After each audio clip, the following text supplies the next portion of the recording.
في بيوت لما تعدي من جنبها بتحس انها بتبصلك، بتراقبك، وكأنها مش مجرد طوب وحيطان. النهاردة هحكيلكم عن جريمة مرعبة حصلت في بيت غريب جدا في أمريكا. بيت الناس سموه بيت الموتى، بيت بلع الناس واختفوا جواه. حرفيا لو قلبك ضعيف ممكن توقف الفيديو، لأن اللي جاي مش لعب عيال. القصة بدأت في العشرينات في مدينة اسمها سان لويس في أمريكا. كان في بيت قديم ومهجور في شارع جانبي، محدش كان بيقرب منه.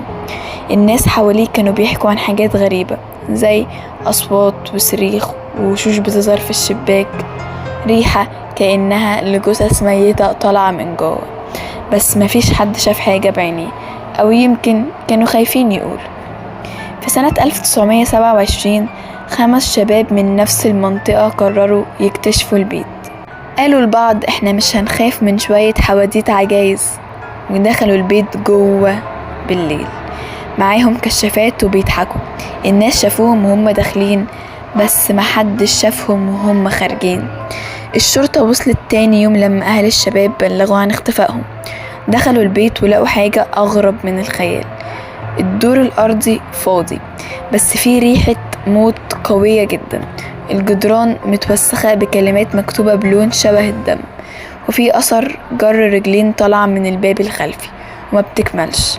وبين الحيطان لقوا تليفون قديم جدا، ومرمي جنبه كاميرا صغيرة فيها صور مش واضحة، بس باين فيها إن في حد بيراقبهم من جوه الضلمة.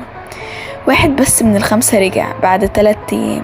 كان ماشي في الشارع زي المجنون وبيتكلم بكلام مش مفهوم. قال البيت خدهم، كانوا بينادوني وانا مشيت لوحدي، واتنقل لمستشفى الأمراض العقلية، ومن وقتها اختفى.